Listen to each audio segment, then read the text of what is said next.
I would love to make one film before I pass away that my friends appreciate. I don't need to have critical acclaim. I don't need to make money.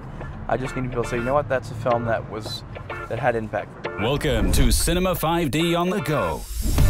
Moving conversations about moving images with filmmakers and industry leaders. Brought to you by Kessler Crane, Tilta, Blackmagic Design, and Manfrotto, in association with Sony. This is your host, Nino Leitner. So, what's up next for you? I mean, in terms of what you can talk about. Beep. Beep. There's something I hope is going to come out really, really soon. Mm-hmm. That's all I can say. I can't really tell you anything about it other than it's you probably recognize it as something that I've done, hopefully.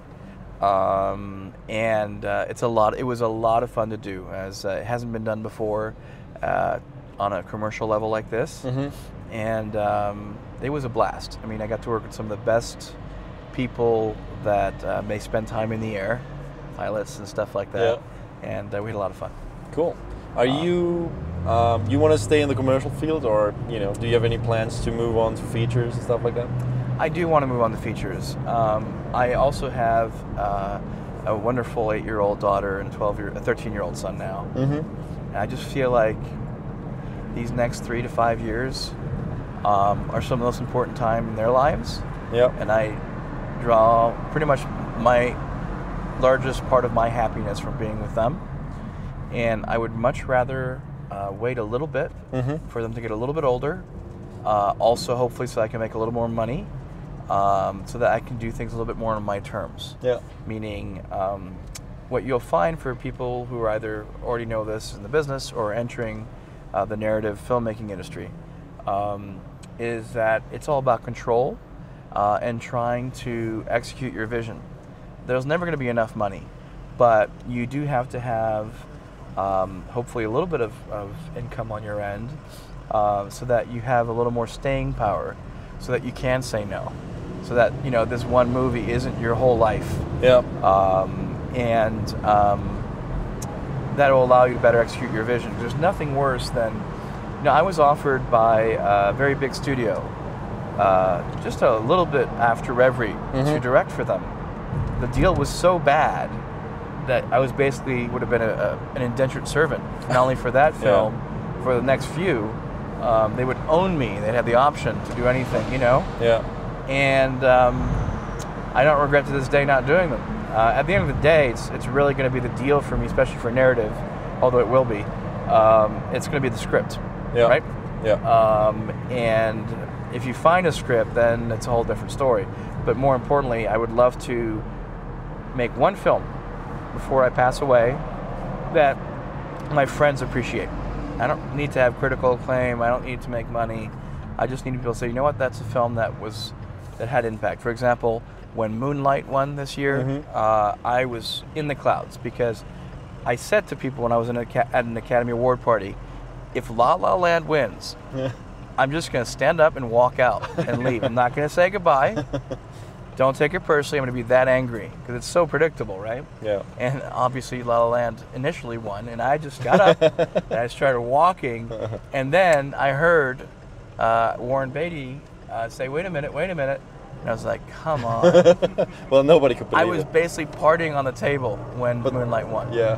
Moonlight was amazing. But the funny thing is, LaLa Land actually, as a film, makes the point that you were mentioning.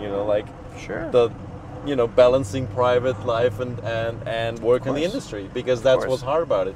I mean, you're just separated from your partner for very long amounts of time. Yes. And it's all of us cost a very it's also big a choice, personal right? toll. I think I'm a little older than a lot of people who are probably watching this, which is sad, because I feel as young as you guys do. But as you get older, you realize that you choose that. You choose to be on the road. Yeah. It's a choice. That balance that you're looking for, you're not getting because you're not working towards it. Yeah. And that's totally fine. Especially when you're younger. As you get older and you have kids, I'm choosing to stay a little bit more local and not to do features right now for that reason. And if you guys are always losing your girlfriends or boyfriends, it's maybe not their fault, maybe not your fault, but you're making a choice of the lifestyle you want. And maybe find someone who's in a similar position, who is just as busy traveling as you are, or who is very, very accepting. This is a very tough thing on a relationship, but it's a choice. Absolutely. Yeah. Like 3 years ago, when we did the first season of the other show On the Couch, which was the same thing, just sat down statically. We had Shane and Lydia Hurlbut talking about that exact same thing, because those two for me are a miracle in terms of how they manage to balance it. And they seem to both love it, you know. Absolutely. And they found a great partner in one another. Yeah. And Damien Chazelle, for example, is probably one of the most gifted young directors out there, and you got to give it to him for. I mean, I loved Whiplash. I thought that was phenomenal. Yeah, it was great. And when I heard he was doing a musical after, I was like, this guy's nuts. You got to give him credit for that. Yeah. I just don't know that film. How old is he? 27 or something? Yeah, he's very young. He's very young. Yeah. When he did LaLa Land, it's a very fun movie. I just didn't think it necessarily even warranted being Best Picture nominated. Yeah. It's definitely a great movie. I don't know that I could do that.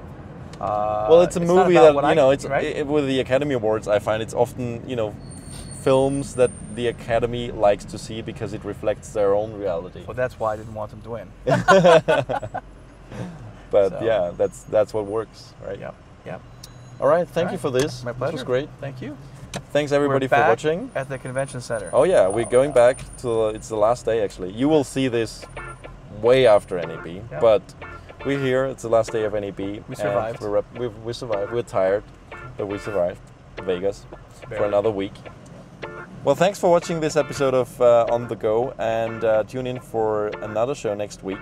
And stay tuned to cinema5d.com for all things camera reviews and news. Thanks for watching.